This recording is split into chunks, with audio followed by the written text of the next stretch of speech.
E aí, pessoal, beleza? Como é que você tá? Tá de boa? É o seguinte, hoje falaremos sobre anatomia topográfica. Topográfica, né? E aí, esse cara não cansa de falar de anatomia, não. Pelo amor de Deus, ele vem aqui aprender ultrassom e o cara só fala de anatomia.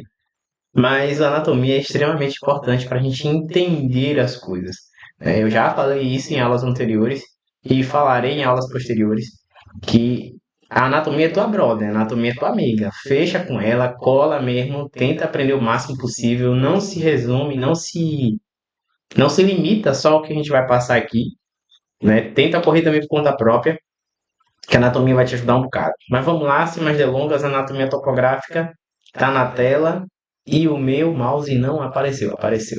Hoje a gente vai usar como referência, né? Essa, eu acho que é uma menina, né? Essa mocinha aqui.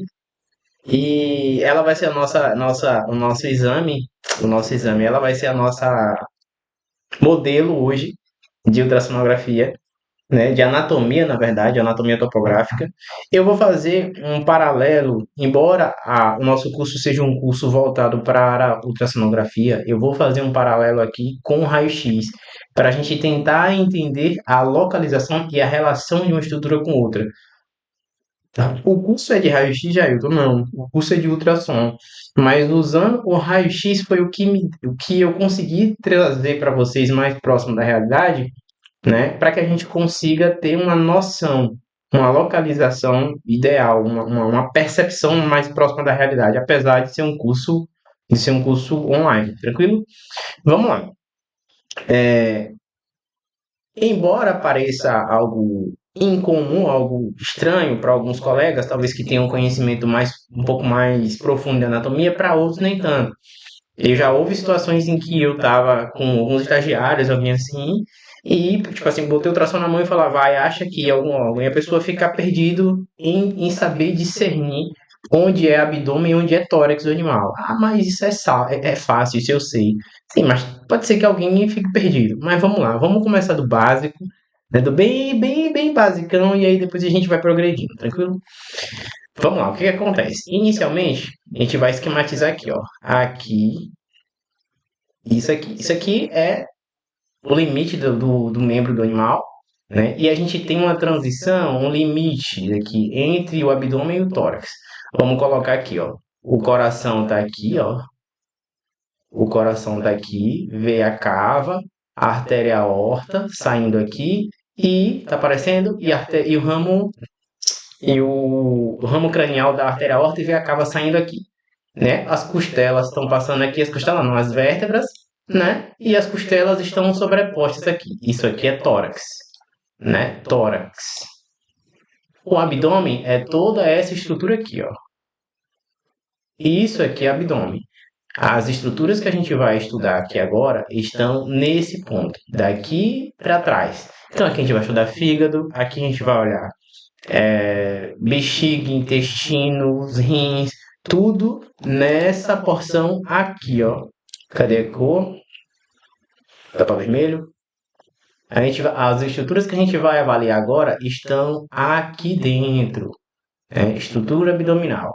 Aqui é região cranial, para cá cranial, tórax, daqui para cá caudal, abdômen e pelve. Algumas estruturas também estão aqui na pelve, mas nem todas a gente consegue ver. Parte a gente consegue, parte não. Tranquilo? Ah, mas isso é simples, qualquer um sabe. Não necessariamente. Vamos lá, a gente não perde nada em trazer esse tipo de divisão aqui, tranquilo? Vamos para frente e vai lá. O que que acontece? Eu fiz a divisão para vocês, né? Fiz a divisão e essa divisão é quem, já? Isso aqui é diafragma, né? Como se eu estivesse colocando aqui, ó. Olha a tela lá, ó. Esse limite aqui do diafragma, né? Aqui como é uma projeção lateral esquerda, né? Ele apareceu esse Y aqui. Eu acabei marcando errado, mas é mais ou menos aqui. Então, essa linha e essa linha aqui. Todos os órgãos que a gente vai estar avaliando são esses órgãos aqui, nessa porção aqui, ó. Aqui, que é essas estruturas que a gente vai avaliar aqui. Então aqui a gente tem coluna lombar, a gente tem pelve aqui, a gente tem os dois fêmures, né? Aqui bonitinho. Aqui a gente tem a parede, a musculatura da parede abdominal, aqui bonitinha, né? E dentro Eu tô olhando para cima porque a minha segunda tela é em cima. Ah, mas fica estranho olhar para cima. Mas, de agonia. O que importa é o conteúdo. Tá? E aqui nesse ponto aqui, ó, nisso aqui é onde está a cavidade, é a cavidade abdominal e onde estão os órgãos que a gente vai, onde estão os órgãos que a gente vai avaliar, beleza? Então vamos lá. Dando continuidade, você já entendeu, né, que eu estou na cavidade abdominal, eu já delimitei onde que está cada coisa, eu já te mostrei, cadê meu mouse? Eu já te mostrei o limite aqui, né? E aí agora eu vou fazer o seguinte, eu vou traçar uma linha aqui, ó. Eu vou dividir a cavidade abdominal ao meio, né? Onde eu vou ter um segmento mais cranial da cavidade abdominal e uma porção caudal da cavidade abdominal. Né? Eu estou dividindo a barriga do gato ao meio. Tranquilo? É como se eu estivesse fazendo isso aqui. É a mesma coisa. Beleza? Tranquilo. Na região do abdômen caudal, né? O abdômen caudal, eu tenho aqui uma estrutura, né? E aí eu vou trazer os conceitos anatômicos e ultrassonográficos. Eu não vou discutir a estrutura de radiopacidade de tecidos moles, estrutura de opacidade mineral, pipipipopopô, né? Porque eu estou tentando aqui usar esse raio-x como um método de discutir anatomia topográfica. Então eu vou falar nos conceitos anatômicos e nos conceitos ultrassonográficos, beleza? Você não fica, porque não sei o que, não é o termo, não é esse. Vamos lá. Eu tenho uma estrutura de formato piriforme, né, que tem camadas, que tem conteúdo líquido posicionada no abdômen caudal. Essa estrutura aqui é bexiga, né? BX aqui, eu gosto de resumir.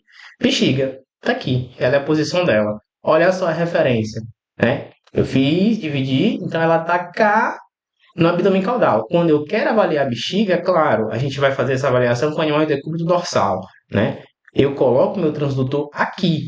Eu não vou colocar o transdutor aqui para ver bexiga, pelo amor de Deus, né? A não ser que seja uma situação que esse animal está obstruído e aí ele tem uma alta repressão e aí sim, né? Quando ele tem obstruído alguns dias, a bexiga fica um horror, fica isso aqui mesmo, literalmente isso, né? Não é exagero. Mas em condições normais, a bexiga está aqui. Em situações de baixa repressão, né, quando a bexiga está muito vazia, ela pode ficar subpélvica, né, abaixo do subpúbica, na verdade, abaixo do pubis. E aí você tem que colocar o transdutor e angular o transdutor caudalmente, né? Coloca o transdutor e inclina para trás para você conseguir ver a bexiga. Mas em condições normais ela está nessa posição. Se eu coloco o meu transdutor aqui, ó, se eu coloco o meu transdutor nessa região e eu não vejo bexiga, a bexiga está fora da topografia. Ela não está numa localização usual. Isso é mais comum em cão. Em gato eu nunca vi isso.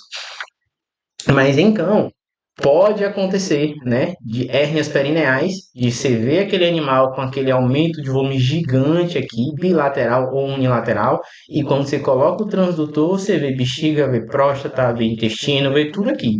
Tudo junto aqui, maçarocado. Você passa o transdutor no animal, coloca o transdutor aqui, avalia e não acha nada, absolutamente nada. E quando você coloca o transdutor lá, tá tudo lá na hérnia perineal, beleza? Mas a ideia hoje é só a gente fazer uma localização da bexiga. Vamos para frente. Na sequência, a gente tem bexiga e a gente mostra os rins, né? Divide de novo aqui, ó, a cavidade abdominal ao meio, cavidade abdominal ao meio, né? O primeiro órgão que a gente falou foi a bexiga, na sequência a gente vê os rins. Lembra que eu falei para você, eu já te disse que nos cães a diferença de localização dos rins, rim direito e rim esquerdo é abrupta. Somente em cães de peito profundo, o rim direito é para frente, é lá na frente o rim direito, é cranial. Quando eu falo de felino, de gato de modo geral, existe uma diferença, né? Se eu voltar aqui, ó, olha aqui o contornozinho, tá vendo? É um pouquinho, não é muito na frente não, mas tem uma diferençazinha assim. Só que é menor, essa diferença é menor do que no cão. No cão, quando você avalia, acha o rim esquerdo que é mais fácil de achar. Quando você vai olhar o rim direito, se você colocar na mesma referência, adotar como referência o mesmo ponto ali, normalmente você não acha. Então você tem que ir um pouquinho para frente. No gato, você acha. Você coloca, acha o esquerdo. Se for do outro lado, você acha o direito ou parte do rim direito. beleza? Então a gente tem as duas silhuetas renais aqui marcadas. Ah, qual é a direita e qual é a esquerda? Não, é que agora não dá para saber não, porque não tem tanta diferença de posição. Se a gente tivesse um mais na frente aqui, aí eu saberia que era o direito, né? Mas como não tem, enfim, a gente tá vendo que tem duas silhuetas renais marcadas ali. Tranquilo, vamos para frente. Na sequência, a gente tem aqui esse órgão parenquimatoso, bonitinho aqui, ó, que ele tem uma íntima relação com o rim esquerdo, né, de posição. Claro, esses órgãos estão em planos diferentes, embora estejam sobrepostos, eles estão em planos diferentes. O baço, ele é mais superficial, digamos assim, ele está mais próximo da pele do que o rim esquerdo, os rins. Os rins, eles estão lá no retroperitônio, né? Lá próximo dos ilho-pessoas, lá dessas musculaturas que a gente tem aqui ao longo da face ventral das vértebras lombares. E o que mais? E esse órgão ele está nessa posição, na região do abdômen cranial. Abdômen cranial, tranquilo? Médio cranial ali. Esse órgão é o baço, né? Vou colocar aqui BC. Ele é o baço, tranquilo? Então, bexiga, os dois rins e o baço. Bexiga, os dois rins e o baço, tranquilo? Sem dificuldades. Vamos para frente. Na sequência, né? Vamos colocar de novo. Vamos marcar aqui, ó. Olha, a reta tá ficando mais. Tá ficando ligeira, tá ficando legal. Se for um psicoteste, a gente passa. Então, temos o limite aqui, né? Do diafragma, né? As duas cruras diafragmáticas aqui agora, nem me recordo se acho que é isso mesmo, duas cruras diafragmáticas, imediatamente caudal diafragma, eu tenho um órgão parenquimatoso, eu tenho essa estrutura aqui que eu tingi de marrom, faltou até um pedacinho aqui, essa estrutura é o fígado. O fígado tem essa posição, imediatamente caudal ao diafragma, né? É essa posição aqui. Se ele estivesse ultrapassando aqui, seria um sinal de hepatomegalia. Nesse caso, não, né? Ele está dentro do valor de dentro do arco costal, então é o fígado ok, sem problemas, beleza? Então essa é a posição do fígado. Temos aqui a nossa gatinha aqui, né? Essa é a posição do fígado dessa mocinha aí, beleza? Na sequência eu tenho a vesícula biliar, né? Eu coloquei a vesícula biliar aqui, né? Mas eu preciso te chamar a atenção. Eu te disse que eu não ia falar sobre conceitos radiográficos. Ah, mas você marcou a vesícula biliar aqui, dá para ver a vesícula no raio-x? Não, não dá para ver vesícula biliar no raio-x. Em condições normais, não. Por que que não dá? Né? Aí agora vale a pena a gente explicar. O mecanismo de formação de imagem do raio-x se dá de acordo com a opacidade do tecido. Então a gente tem a opacidade fluido tecido mole, opacidade ar, opacidade metal, opacidade mineral, e eu não me recordo se tem outra opacidade, acho que são quatro só, não me recordo agora. Quando a gente fala sobre opacidade fluido tecido mole, né, é a mesma opacidade. Conteúdo líquido e órgão parenquimatoso tem basicamente a mesma opacidade. Se você olhar, né, o raio-x da bexiga, por exemplo, não sei se eu consigo voltar aqui. Cadê? Se você olhar aqui, ó, deixa eu apagar aqui. Quando eu olho a bexiga que está aqui e quando eu olho o fígado que está aqui, é quase a mesma coisa.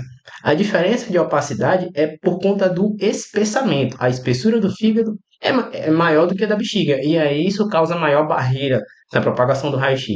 Então é por isso que a opacidade fluido do tecido mole ela é parecida. Então, como a vesícula ela é conteúdo líquido, né?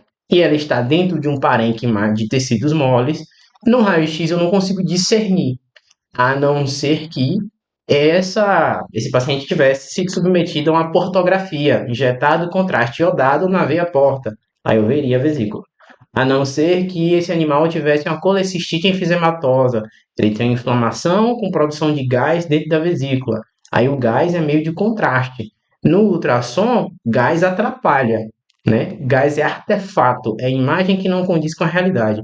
No raio-x, gás é contraste, gás facilita ver. O que é contraste? Eu conseguir ver transição bem marcada, né? Eu tenho mais contraste. Então, se eu tivesse ar dentro da vesícula, aí eu teria, né, um meio de contraste, consequentemente eu conseguiria definir, marcar melhor e ver a vesícula.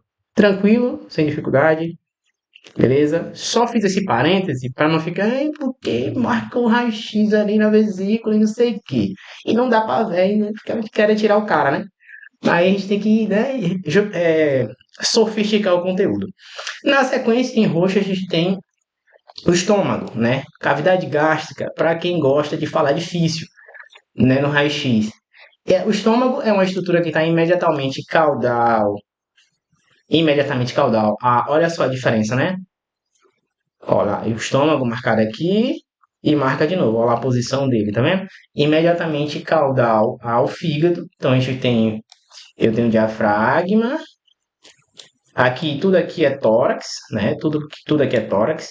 Diafragma, fígado e estômago imediatamente caudal, né? Isso aqui é a cavidade gástrica ou estômago, beleza? Vamos lá, marquei aqui na nossa gatinha aqui também. Na sequência, a gente tem intestino delgado. Tudo que eu tingi de azul, olha lá, ó, a diferença. Tudo que eu tingi de azul, antes, depois, é intestino delgado, né? Intestino delgado. Esse intestino delgado ele tem um conteúdo misto, ou seja, ora ele tem gás, ora ele tem conteúdo líquido, né? Líquido gasoso ali. Então ele tem um conteúdo misto ali.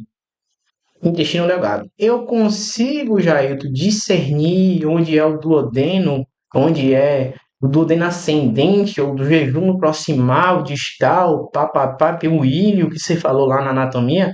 Não consigo discernir muito bem, pelo menos na lateral. A gente sabe a posição da víscera e se situa, mas eu não consigo mostrar, marcar, né? Dizer, ó, o duodeno está passando aqui, igual eu faço com ultrassom. A gente sabe que o duodeno passa numa determinada posição, né? E aí, por conta da anatomia, a gente, essa alteração aqui está próximo do duodeno. Então, se eu sei que o duodeno passa aqui e tem uma alteração aqui, isso pode ser uma alteração duodenal. Isso aí é uma aspas, né? Só estou dando um exemplo. Isso quando a gente está avaliando no raio-x, beleza? Só para a gente não bagunçar muito a cabeça. Então, intestino delgado, de um modo geral, né? Alças de intestino delgado. E na sequência, tingido de preto, olha lá a diferença. Tingido de preto, a gente tem intestino grosso. E é que agora a gente consegue marcar melhor. O cólon ascendente, cólon transverso e o cólon descendente. Lembra que eu falei para você, quando eu coloco o meu transdutor aqui, ó, se eu colocar um transdutor aqui, né, ele vai jogar o feixe mais ou menos nessa posição. Olha o tanto de estrutura que eu vejo. Eu vejo estômago, eu vejo cólon transverso, eu vejo fígado, né? De acordo com a profundidade, eu conseguiria ver até um pouco do baço aqui também, de acordo com a profundidade, em que ponto da linha média do abdômen eu estiver avaliando, mas se eu estiver em cima da linha alba, digamos assim, no ponto médio aqui, né, eu estaria vendo pelo menos fígado, estômago e cólon, talvez até um pouquinho de intestino delgado aqui passando, né? Então, e aí, repare um negócio importante. Olha aqui agora no raio-x, com as projeções laterais, nessa projeção lateral, que a gente consegue ter a percepção de profundidade. Tá vendo aí? Olha aí a percepção de profundidade, que outra hora eu mostrei para vocês que tinha lá, eu botei tudo sobreposto, tudo em cima do outro, né? E aí agora com essa, com essa